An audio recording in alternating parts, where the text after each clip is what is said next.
नमस्कार दोस्तों, जैसा कि पीसीएसजे प्रीलिम्स एग्ज़ाम का जो रिज़ल्ट है वो आ चुका है और जो बच्चे मेंस एग्ज़ाम के लिए क्वालिफाई हुए हैं, कहीं ना कहीं पर से उनके मन में एक अफरा तफरी का माहौल है थर्ड पेपर को लेके, जो लोकल लॉ का पेपर होता है, लोकल लॉ प्लस आईपीसी, जिसमें बड़ा पोर्शन जो है वो लोकल लॉ का है। 150 मार्क्स का आपका लोकल लॉ का होता है और 50 मार्क्स जो है 50 मार्क्स का केवल इंडियन पिनल कोड जो है इंडियन पिनल कोड पूछा जाता है। जनरली अगर हम बात करें कि इंडियन पिनल कोड तो सेमेस्टर्स के दौरान एलएलबी के दौरान भी काफ़ी इंटरेस्टिंग सब्जेक्ट होता है और लगभग हर किसी स्टूडेंट का इंडियन पिनल कोड जो होता है बहुत अच्छी तरीके से तैयार होता है। तो 50 ये मार्क्स हैं, इसके लिए बच्चों के माइंड में किसी प्रकार का कोई डाउट या किसी प्रकार का कोई डर नहीं है। लेकिन थर्ड पेपर की जब हम बात करते हैं कि जो बड़ा पोर्शन है, लगभग 75% लोकल लॉ का जो पोर्शन है,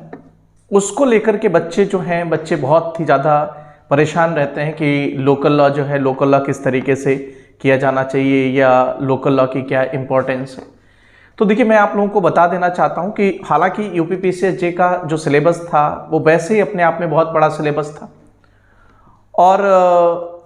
जीएस में 9 पेपर्स जो हैं, 9 पेपर्स जीके के पेपर में और ऐड कर दिए गए, तो ये सिलेबस जो है, ये सिलेबस और भी बड़ा हो गया। और प्रीलिम्स एग्ज़ाम के बाद में कहीं ना कहीं पर से अगर देखा जाए तो बच्चों के माइंड में एक डाउट और आया, क्योंकि ये जो 9 पेपर ऐड किए गए जीएस में,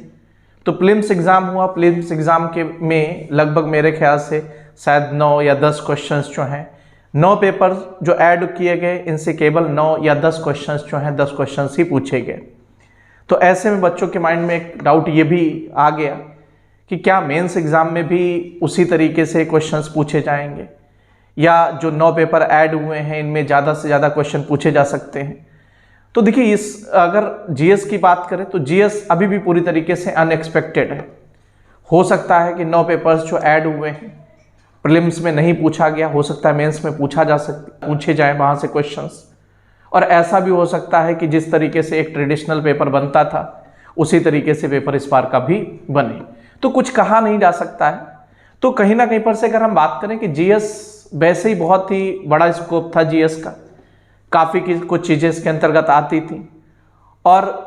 हिस्ट्री के मामले में अगर हम बात करें तो हिस्ट्री अपने आप में एक बहुत ही बड़ा सब्जेक्ट है, ज्योग्राफी भी अपने आप में बड़ा सब्जेक्ट है। तो ऐसे में कहीं ना कहीं पर से अगर हम बात करें कि लिमिट ना होने की वजह से ये मुश्किल हो जाता है जीएस के पेपर में कि किस पोर्शन को पढ़ना चाहिए और किस पोर्शन को नहीं पढ़ना चाहिए। तो ऐसे में ये होता है कि पीसीएसजे के जो बच्चे हैं वो जीएस में बहुत अच्छा स्कोर नहीं कर पाते हैं। लेकिन थर्ड पेपर की अगर हम बात करें तो थर्ड पेपर मुश्किल जरूर है, लेकिन एक अपॉर्चुनिटी के रूप में हमारे लिए साबित हो सकता है थर्ड पेपर, क्योंकि थर्ड पेपर की अगर हम बात करें तो थर्ड पेपर में बहुत ही लिबरल मार्किंग होती है।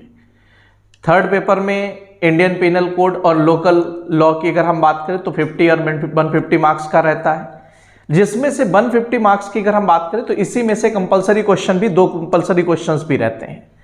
और वो कंपलसरी क्वेश्चन किसका हो सकता है किसका नहीं हो सकता ये फिक्स नहीं। जैसे कि फर्स्ट पेपर में मैं अगर बात करूं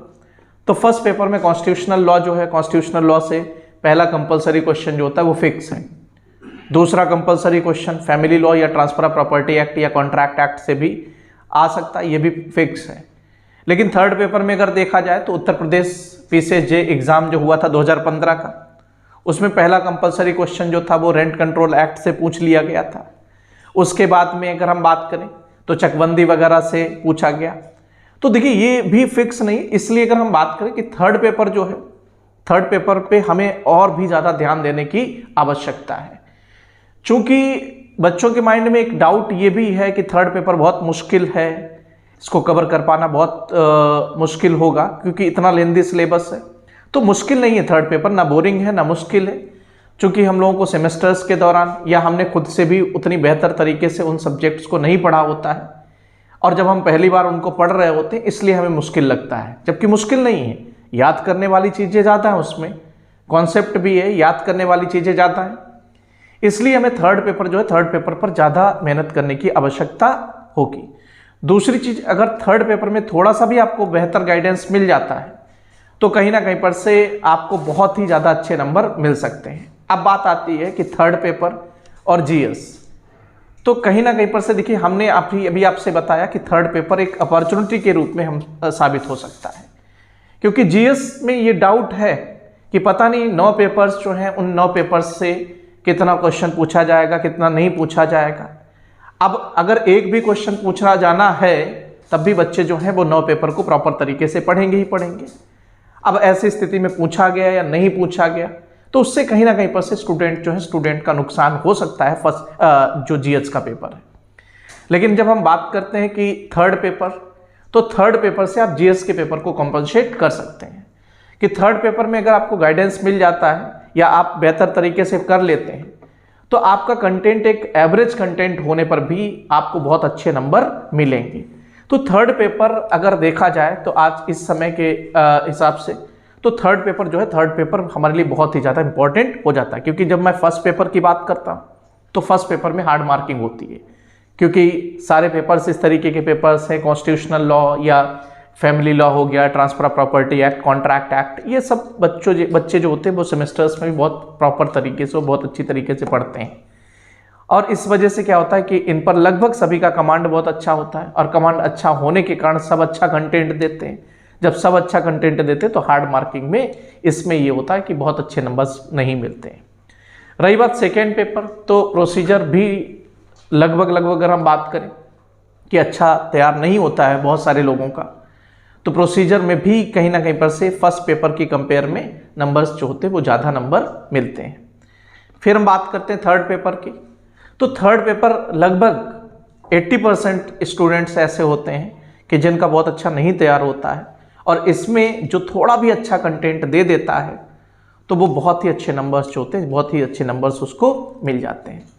तो इन्हीं सब बातों को ध्यान में रखते हुए हम लोगों ने थर्ड पेपर में जो मेंस का एग्ज़ाम दे रहे हैं स्टूडेंट, तो थर्ड पेपर में बहुत लिमिटेड कंटेंट के साथ में कैसे बेहतर तैयारी करवाई जा सके, तो कुछ प्रीवियस ईयर्स के क्वेश्चन, कुछ खुद के एनालिसिस, कुछ एक्सपेक्टेड क्वेश्चंस, उन सब आधारों पर एक लिमिटेड कंटेंट के साथ में थर्ड पेपर की जो प्रिपरेशन है, थर्ड पेपर की प्रिपरेशन स्टूडेंट्स को करवाई जाएगी। और उसके लिए जो बैच स्टार्ट हो रहा है वो 3 अप्रैल से नया बैच स्टार्ट हो रहा है। तो जो भी स्टूडेंट इस बैच को ज्वाइन करना चाहते हैं तो वह ICS में कॉल करके, कांटेक्ट करके, ठीक है, बैच का टाइमिंग, बाकी जो भी चीज़ें जानकारी लेना है वो उस नंबर पर कॉल करके जानकारी लेकर के बैच ज्वाइन कर सकते हैं। Thank you.